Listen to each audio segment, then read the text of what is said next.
Hello viewers, welcome to Telugu audio stories. మీరు కనుక channel first time చూస్తున్నట్లయితే ఛానల్ సబ్స్క్రైబ్ చేయండి, లైక్ చేయండి. అలానే ఈ స్టోరీపై మీ విలువైన ఒపీనియన్ని కామెంట్ రూపంలో తెలియజేయండి. ఇక కథలోకి వెళ్దామా? ఎపిసోడ్పై మీ అభిప్రాయాన్ని కామెంట్ రూపంలో తెలియజేసి వీడియో రీచ్కి మరింత సహకరించగలరు. సంపద కోసం పద్మిని మాయ చేసే అవసరం నాకు లేదు. నేను చదువుకున్నాను. నాకంటూ తోళ్ల పరిశ్రమ ఉంది. డిజైనర్ బూట్లు తయారు చేసి విదేశాలకు ఎగుమతి చేస్తూ లక్షల్లో వ్యాపారం నడుపుతున్నాను అంటూ మహేంద్ర చెప్తూనే ఉంటే తోళ్ల బుట్లు అన్న మాట దగ్గరే అందరూ మౌనం అయిపోయారు.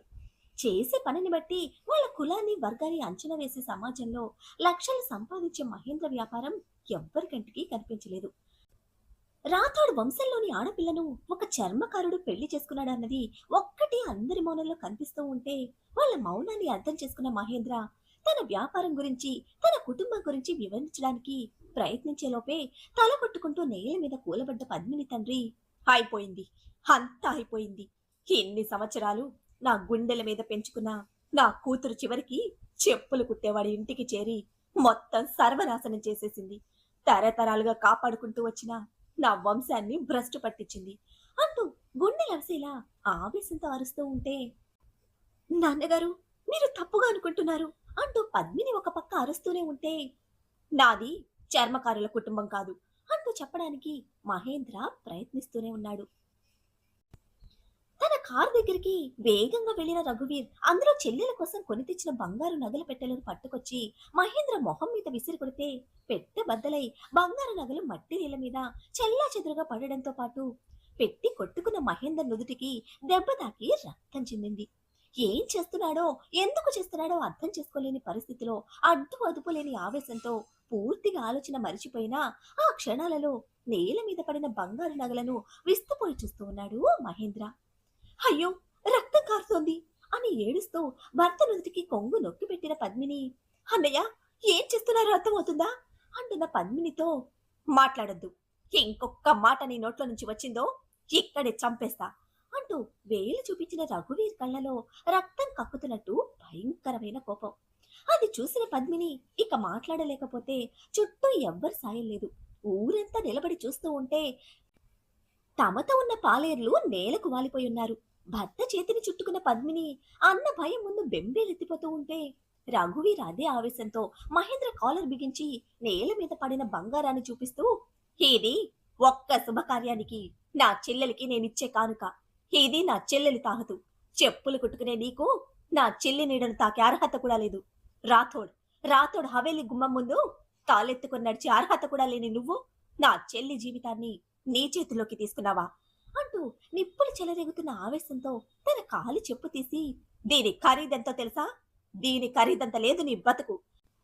అటువంటి నీకు నా చెల్లెలు కావాల్సొచ్చిందా? లక్షల్లో సంపాదించినంత మాత్రాన స్థాయి మారుతుందేమో కాని నీ రక్తం మారదు. ఏ ధైర్యంతో ఇంతకు తెగించావు అని అదే చెప్పుతో మహేంద్ర మొహం మీద పటపట వాయిస్తూ ఉంటే అన్నకు అడ్డుపడిపోయింది పద్మిని.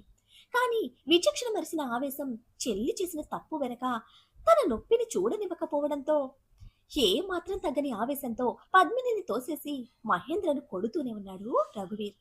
అప్పటి వరకు పోరాడిన మహేంద్ర ఎప్పుడైతే రఘువీర్ చెప్పు విలువలేదు నీ బతుకు అంటూ తన కాలి చెప్పుతో కొట్టాడో ఆ క్షణమే పూర్తిగా అవమాన భారంతో తలదించేశాడు. రఘువీర్ అంతటి దృఢకాయుడు అతని చెప్పు దెబ్బలకు తల వంచుకొని చచ్చిన శవంలా నిలబడితే భర్త పరిస్థితికి భగ్గుమన్న గుండెతో అన్న చేతి నుండి చెప్పు గుంజుకున్న పద్మిని అదే చెప్పుతో తిరిగి అన్నను ఇష్టానికి కొట్టేస్తూ మరొక చేత్తో వెనక్కి వెనక్కి తోస్తూ, మనిషివా, రాక్షసుడివా? మిమ్మల్ని కాదు అనుకుని వచ్చినా నా జీవితం ఎటుపోతే మీకెందుకు? నేను ఎవరితో ఉంటే మీకెందుకు? నా భర్త తాహతు గురించి ప్రశ్నించే అధికారం మీకెవరిచ్చారు? నా భర్త తాహతు ఏదైనా సరే, రాతోడింటి ఆడపిల్ల పెళ్లి చేసుకున్న తర్వాత ఆయనది నీది ఒకదే తాహతు. రాతోడింటి అల్లుణ్ణి చెప్పుతో కొట్టి అవమానించిన నిన్ను క్షమించేది లేదు.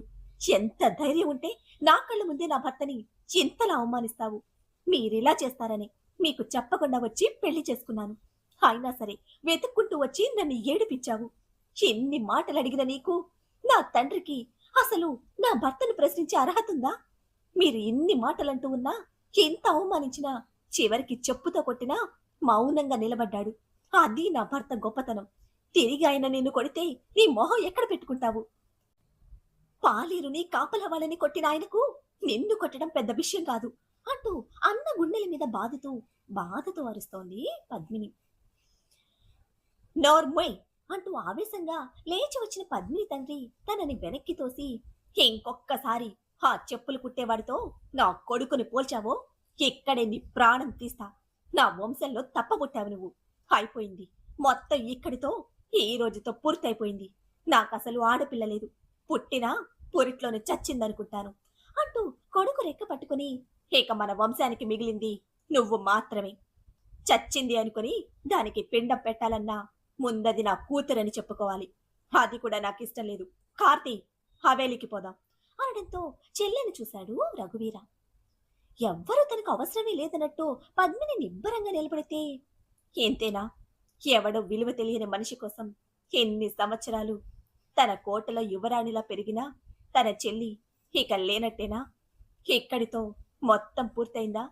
పూర్తయింది అనుకుంటే వదిలిపోయే బంధమా అంటూ అర్థం తెలియని ఆలోచన కందని అంగీకరించలేని ప్రశ్నలు నిలువెత్తు ముంచేస్తూ ఉన్న తండ్రి వెనకాల భారమైన అడుగులతో కదిలాడు రఘువీర్. ఇంతలో దొరగారు అంటూ వినిపించిన గావు కేకకి అందరూ కొండ అంచు వైపుకి తిరిగి చూస్తే మహేంద్ర కొండ అంచు మీద నిలబడి ఉంటే అతని కోసమే అన్నట్టు అరుస్తూ పరిగెడుతున్నాడు పాలేరు. ఎప్పుడు అక్కడికి వెళ్లారో ఏ ఒక్కరూ గమనించకుంటే కొండ అంచుల మీద జరగబోతున్నది అర్థమైన కొంతమంది అటుగా పరుగులు పెడుతున్నారు. తన కళ్ళ ముందు ఏం జరుగుతుందో అర్థం చేసుకునే ప్రయత్నం పద్మిని చేస్తూ ఉండగానే ముందుకు దూకేసిన మహేంద్ర కనీసం వెనక్కి తిరిగి ఒక్కసారి కూడా చూడలేదు. ఒక్క క్షణం తిరిగి చూస్తుంటే అతని మీద ప్రాణాలు నిలుపుకున్న పద్మిని అతని నిర్ణయాన్ని మార్చేదేమో. ఎత్తైన కొండ అంచుల మీద నుంచి లోతుగా ఉన్న అగాధంలోకి దూకేసిన మహేంద్ర ఆలోచనలో ఆ క్షణం ఊరందరి ముందు చెప్పుతో కొట్టిన అవమానం తప్ప మహేంద్రకి ఇంకేదీ కనిపించలేదు. అప్పటి వరకు జీవితంలో సాధించిన విజయాలు, కన్నవాళ్లు, పెంచిన వాళ్ళు, పద్మినితో గడిపిన క్షణాలు, ఇద్దరూ కలిసి పంచుకున్న అందమైన అనుభూతులు, స్వచ్ఛమైన ప్రాయపు నవ్వులు, పద్మిని మీద ప్రేమ, తనతో ఊహించుకున్న అందమైన జీవితం ఏది అతని అవమానాన్ని తుడిచిపెట్టలేకపోయింది. స్తంభించిపోయిన మహేంద్ర అభిమానాన్ని తిరిగి స్థిరంగా నిలపలేకపోయింది.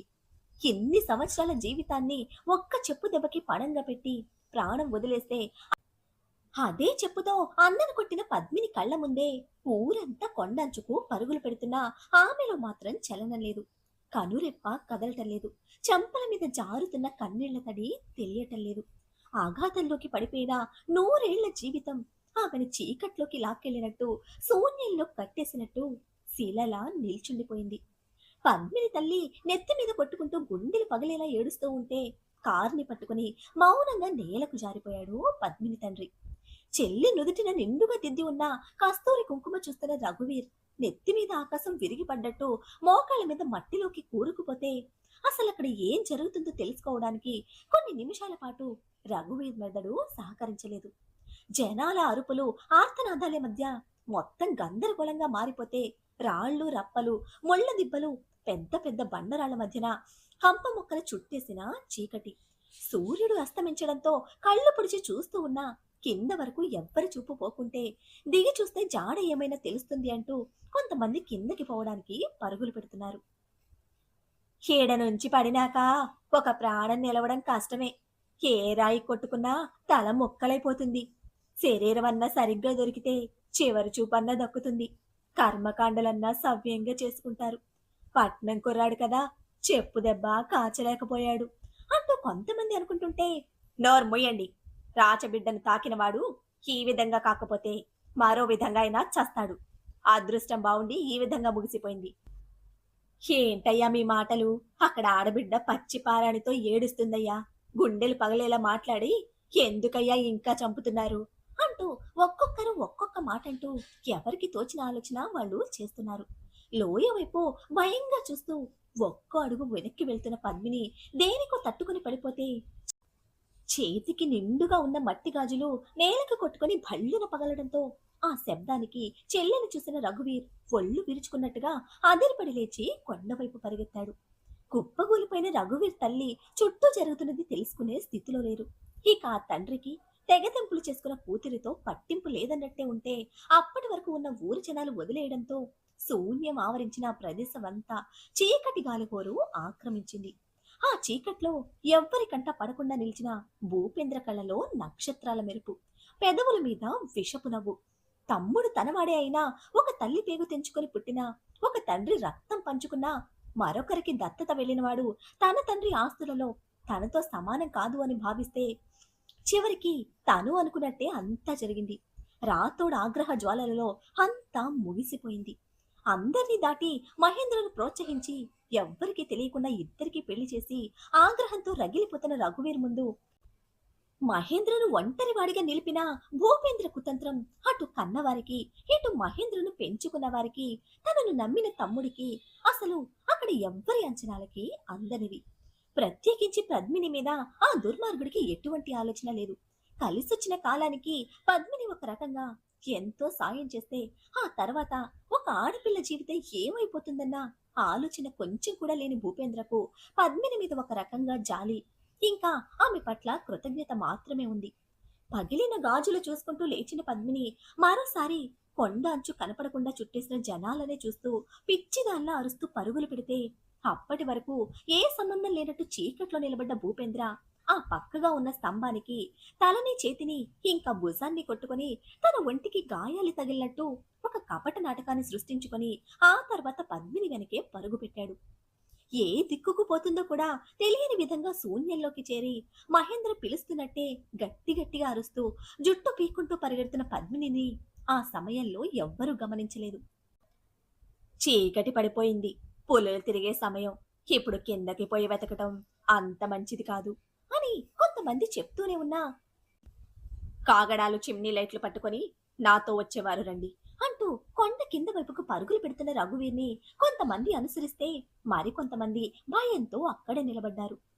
ఊరిలో విషయం చెప్పడానికి ఇంకొంతమంది పరుగులు పెడితే, అలా ఊరిలోకి పోతున్న వారు పిచ్చిగా అరుస్తూ ఎటు పోతుందో కూడా తెలియకుండా పరిగెడుతున్న పద్మిని ఆపడానికి వెంటపడితే, భూపేంద్రను గమనించి కేకలు పెడుతూ ఇద్దరు వ్యక్తులు మళ్లీ వెనక్కి వచ్చే, మిగతా వాళ్ళు కొంతమంది భూపేంద్ర వెనక, మరికొంతమంది ఊర్లోకి వెళ్లారు.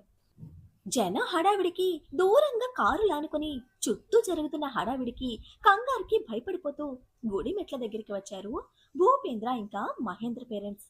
మహేంద్ర కొండ మీద నుంచి దూకిన విషయం తెలిసి మహేంద్ర పేరెంట్స్ కుప్పగూలిపోతే, ఇంతలోనే దొరసాని అడవి కుంట వైపు పోతుందయ్యా, భూపేంద్ర బాబు కాపాడటానికి వెనకే పరుగులు పెడుతున్నాడు అని అరుస్తూ వచ్చి చెప్పారు కొంతమంది. ఎవరి గురించి ఎవరికి చెప్తున్నారు? అది నా కూతురు కాదు. అది ఎవరో కూడా నాకు తెలియదు. ఎంత జరిగిన తర్వాత అది చచ్చినా బ్రతికినా ఎవ్వరికి ఉపయోగం ఉండదు. నా వంశానికి కళంకం తెచ్చిన పాపిష్టిని బతికుంటే నేనే చంపేస్తా అంటూ విచక్షణ లేకుండా రౌద్రంగా అరుస్తున్నాడు పద్మిని తండ్రి.